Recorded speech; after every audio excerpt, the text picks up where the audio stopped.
Ekziston një libër që hedh dritë mbi historitë e Sumerisë së lashtë dhe që tregon të njëjtën histori për Anunnakët e lashtë.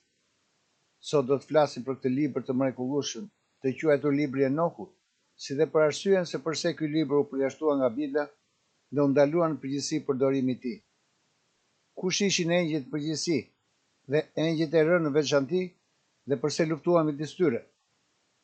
Bashkësitë e krishterët e çifute në shekullin e vdekjes Jezu Krishtit nuk ngjasonin fare me formën e sotme dhe përbëheshin nga grupime të ndryshme me mendime të ndryshme dhe mësime të ndryshme, që në fillimet e tyre nderonin një nga profetët më të mëdhenj biblik, personin me emrin Enok. Pastaj filloi kthesa, duke standardizuar dia dhe vetë Bibla, duke hedhur në kohë shumë libra dhe midis tyre dhe librin e Enokut. Por përse vallë? Libri i Enokut daton para feve çifute dhe të krishtere. Është një libër që përshkruan me detaje krijimin e botës tonë, por që u hodh poshtë jo teologjik, ndërkohë që teologjia nga ana e saj përfaqëson diçka që besohet a priori, pa mundësinë e vërtetimit të faktit. Hedhja poshtë është në fakt një akt emotiv dhe logjikisht duhet të ketë nxjerrur keq dikë në atë kohë. Çifutët nuk e pranojnë Testamentin e Ri.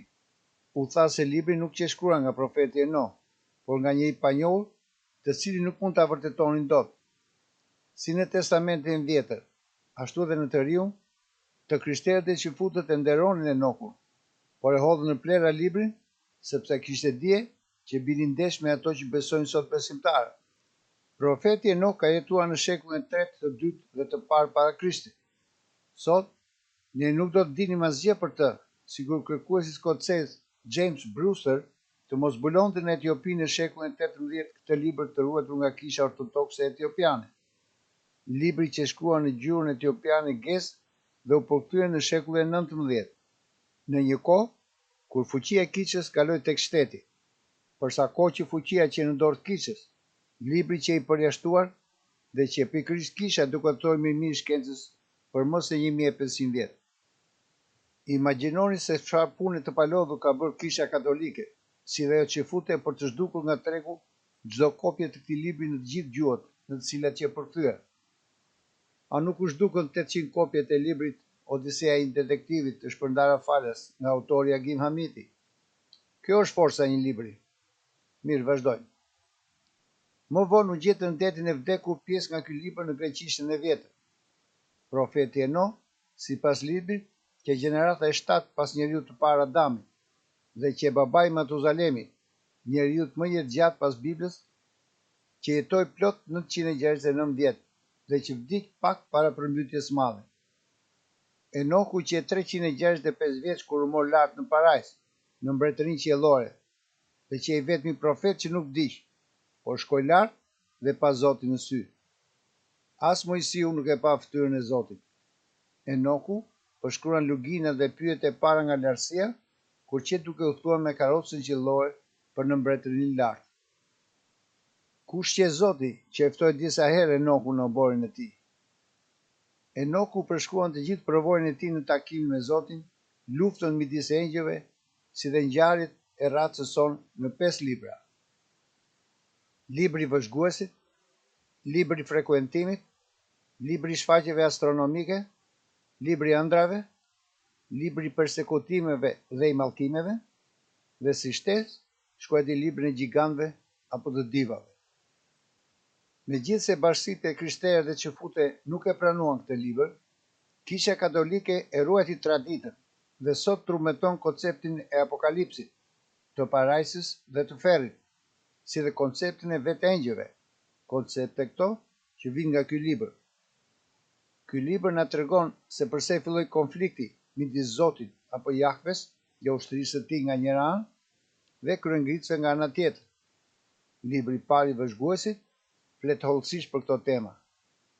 Kur mendojmë për engjëjt, shumica e mendon me krah si pëllumba të bardhë, me pamje të mrekullueshme meshkush apo femrash, bepe të shëndetshme me krah, engjëj ruajtës. Por realiteti është shumë i ndryshëm. Fëmijës së vogël, dikur i duhet thënë se babagjyshi nuk ekziston, dhe të rriturve i duhet thënë se engjëjt nuk janë ata që mendojnë. Këto ishin qenie hierarkike ushtarake të ndara në sfera influence dhe rëndësie nga më i larti deri tek më i ulti, i cili quhej Malaha. Janë pikërisht të fundit që ngjanin me njerëzit dhe që merrnë urdhra nga vetë arhangjel. Fjala angjel vjen nga fjala greke angelos, që vjen nga fjalët shifute malah, që do të thotë lajmëtar.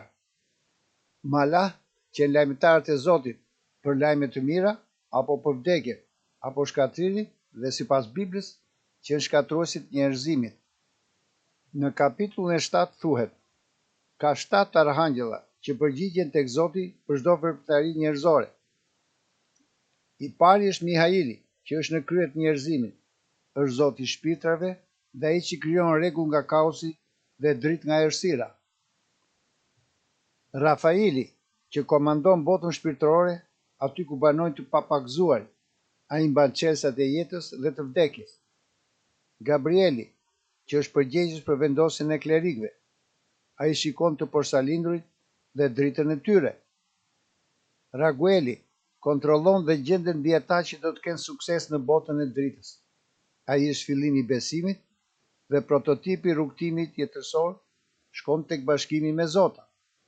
Urieli, që drejton ata që lëkunden në rrugtimin e jetës, duke i çuar në vende pushimi për të marrë forca për mëtej. Sarakaeli, që shpëton të pamundurit. Renieli, që udhëheq njerëzimin në ringjallje, duke përgatitur gjithçka për ardhin në jetë të fëmijëve të njerëzve në dritën rrezatuese. Nëpërmjet tij, përsëritet gjithçka para fundit të kohës njerëzore. Duke u ngjitur në shkallë hierarkike, pamja e tyre bëhet më e çuditshme sipas shkrimit. Engjëjt më të rëndësishëm ishin serafimët, ruajtësit e fronit të Zotit, garda e vet Jahves. Këto qenie nuk mund të shihnin as qenet e tjera, si rezultat i një ndriçimi intensiv që lëshonin. Serafimët përshkruhen si qenie drite me 6 krah. 2 fshihnin fytyrën, 2 trupin dhe 2 të tjerat i kishin për të fluturuar. Pas serafimëve, në shkallë hierarkike vinin kerubinët, ruajtësit e dritës dhe të yjeve. Megjithse në mesjet përshkruhen si bebe të vogla me krah, në fakt që janë hibrid njerëzor sipas Biblës, ruajtësit e kopshtit parajsës nga vetë njerëzit. Ishin qenie me 4 krah dhe kokë me 4 fytyra, njerëzore, deri, luani dhe shqiponje. Shkëlqenin me ngjyrë floriri. Kemi dhe engjëjt me emrin Eralimi dhe Ofarurimi, që nuk kishin pamje njerëzore, por dukesin si radh floriri brenda njëri tjetrit, dhe kishin sy në unazet e poshtme. Kur kerubinët lëviznin, i shoqëronin pikërisht Eralimi e Ofarurimi, duke lëvizur në të gjitha drejtimet dhe duke ndryshuar lartësi. Sipas Biblës, këto qenit që mbanin fronin mbetror. Pra, sipas Enokut, në majtë të botës shpirtërore qëndronte Zoti mbi zota, dhe poshtë tij qëndrojnë 7 arhangjëllat apo Elohimët. Pastaj vinë arhangjëllat më të lartë, si serafimët, kerubinët e kështu me radhë deri tek engjëjt e ulët. Te kapitulli 3 të Enokut sqaron se kush janë engjëjt e rënë, serafimët e famshëm, si dhe diçka që shumë kujt i ka shpëtuar. Flet për luciferianët, duke etiketuar si zota të gënjeshtër. Drita dhe errësira, një luftë që nuk pushon kurrë. Edhe midis zotave ka nga ata që u mundën nga errësira, sepse nuk shkuan në rrugën e duhur, por ndoqën dëshirat e tyre. Dihet kuptimi i fjalës luciferianizëm, vepro sipas dëshirës. 200 engjëj të rënë serafim zbresin në hapësirat fizike dhe lënë me barë gratë e vdekura, duke menduar se kjo është një mënyrë për të krijuar një racë më të mirë për të trashëguar tokën, duke u tallur me planin hyjnor të Zotit. Serafimët nuk mundet që nga burrat dhe gratë e vdekura me forcë të krijojnë Zota Elohim. Enoku përshkruan në libër edhe zotimin e engjëjve të rënë. Udhëheqësi i serafimëve mbledh engjëjt dhe i thotë: ne nuk mund të jemi të suksesshëm nëse nuk rrim të bashkuar për qëllimin tonë. Betohuni për të gjithë dritën dhe errësirën hyjnore, për vendosmërinë tonë, për të penguar planin e Elohimëve, duke përdorur një mënyrë më efikase për të robëruar njerëzimin. Betohuni që do të bëni gjithçka duhet, duke shfrytzuar çfarëdo lloj force të dritës apo errësirës për të realizuar planin. Të gjithë betojnë që plani do të realizohet. Personalisht mendoj se ky është çështja që shpjegon sot këtë negativitet të ulur këmbkryq në jetën tonë. Si është e mundur që njeriu pozitiv të ndjek pa pushim e keqja, sikur dikush qëllimisht do të vendosë mbretërinë e tij të errësirës, vrasje, sëmundje, luftra pafund, teknologji e cila nuk mund të na shpjegojë dot se pse njeriu duhet jetë i uritur. Pra, ëngjëjt e rënë mendojnë se po bëjnë diçka të mirë, megjithëse është në kundërshtim me udhëzimet e Zotit. Të gjitha organizatat e fshehta mendojnë se po punojnë për të mirin e njerëzimit, si kultet e ndryshme, masonët, iluminati me radhë. Të gjithë mendojnë se bëjnë mirë. Përse kisha nuk e pranon Enokun? Me shumë gjase ka dy arsye. E para është se engjëjt e rënë i mësuan njerëzve të vdekshëm armën. Dhe e dyta, 7 arhangjëllit shkojnë tek zotat dhe i pyesin se pse nuk ndalon të keqen.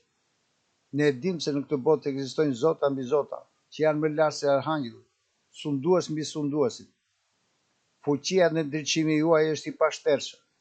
Ju organizoni gjithçka fizike në këtë pafundësi dhe keni pushtet të plot në të. Ju shikoni dhe dini gjithçka, dhe asgjë nuk mund të fshihet nga ju. Ju e dini se çfarë bëhet në botën e të vdekurve, dhe ata që luten shpesh kërkojnë ndihmë. Ju e dini se edhe të gjallët dhe të vdekurit luten që fuqia e Serafim dhe fëmijëve të tij të shkatërrohet përgjithmonë, ndërkohë që ne jemi pa udhëzime nga ana juaj. Çfarë duhet të bëjmë që kjo situatë e padurueshme të ndalojë? Shumë njerëz nuk janë gati për të vërtetën, sepse në thelb e vërteta është si një shpatë me dy tehe. Nga njëra anë lind dashuria, por lind edhe zemërimi. Kjo vjen si rezultat i besimit që njerëzit kanë krijuar tek e pandërgjeshmja e tyre. Çfarë dua të them me këtë? Në qoftë se do të hyj diku për Krishtlindje dhe do t'i them njerëzve prezent, dielli lindi, ata do të më shohin si të pafe, pagan apo antikrist, megjithëse nuk ka artefakt në botë që të mos ketë diellin si hyjnim kryesor. Lindja e Jezu Krishtit përkon me ditë më të shkurtër të vitit, ku nga pikpamja astronomike dielli ndalon 3 ditë. Trini e shenjtë apo jo? Mbi kokën e hyjnive qëndron gjithmonë dielli. Edhe sipas teorisë heliocentrike dielli është në qendër. Përse atëherë një numër jashtëzakonisht i madh njerëzish janë të robëruar në iluzionin e sistemit, të cilin e përcakton dikush? Përse realiteti që duket kaq hapur nuk shihet nga të gjithë? Përgjigja mund të gjendet te kapitulli 2 i librit të Enohut. Ata që banojnë në botën qiellore e dinë të vërtetën. Realiteti është derdhur para tyre dhe mund të shohin në pafajësinë qiellore sipër tyre si dhe botën materiale poshtë, duke kuptuar ekzistencën reale, sepse e vërteta shpëlan në mënyrë konstante si shpëlan dallga rërë në breg. Ata e dinë se ajo që duket nuk është ajo që është në të vërtetë, e fshehur nga mjeku e errët të vdekjes. Gjithçka është krijuar nga ligjet, sepse ligji është thelbi i zotave Elohim. Edhe drita, edhe errësira veprojnë në kufi të ligjit. Edhe fëmijët Elohim u rritën në jetën e përjetshme dhe nëse nuk e pranojnë atë që është dukshëm e qartë, janë të përmbytur në errësinë e përjetshme të fuqisë së ligjit. Kemi 4 lloje njerëzish. Nuk i interesojnë fare këto tema. Pastaj kemi besimtarë që besojnë tek qenit hyjnor dhe shpirtëror. Kemi ateistët që mendojnë se gjithçka është legjendë dhe mite. Kemi skeptikët, si Mauro Bilinjët themi, që e shohin Biblën si libër historik.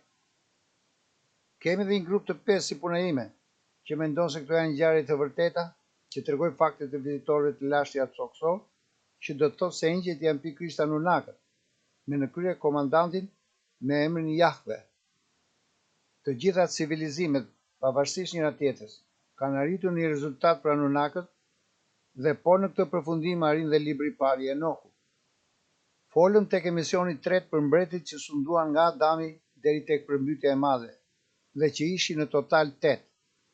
Sipas kësaj liste të mbretëve sumerian, Enmendur-Ana ka udhëhequr në Sipar për 43.200 vjet, dhe emri i tij nënkupton se është shefi i forcës Durange, ku Durang quhet vendi ku takohet qielli me tokën. Në Sipar nderoi dielli dhe Mendur-Ana që mbreti i 7 para përmbytjes madhe. Njësoj si tek Enoku, që qe patriarku i 7 që nderonin diellin dhe vitin diellor me 365 ditë në kalendar. Enoku, që 365 vjeç kur u mor lart të jetë rastësi vallë, thuhet se e mendur Ana dhe Enoku qenë të njëjtë person, njësoj si Zisutra apo Noa. Kush qenë engjëjt e rënë? Përse erdhëm tek lufta globale, ku lufta jonë e dytë botërore duket si lojë kalamajsh? Të gjitha këto do t'i mësonin vazhdim tek libri Enokut. Mos harroni, ndodhen tek bota e fshetë, aty ku fantastiko shkencoria bëhet realitet. Deri tek emisioni i radhës, tung.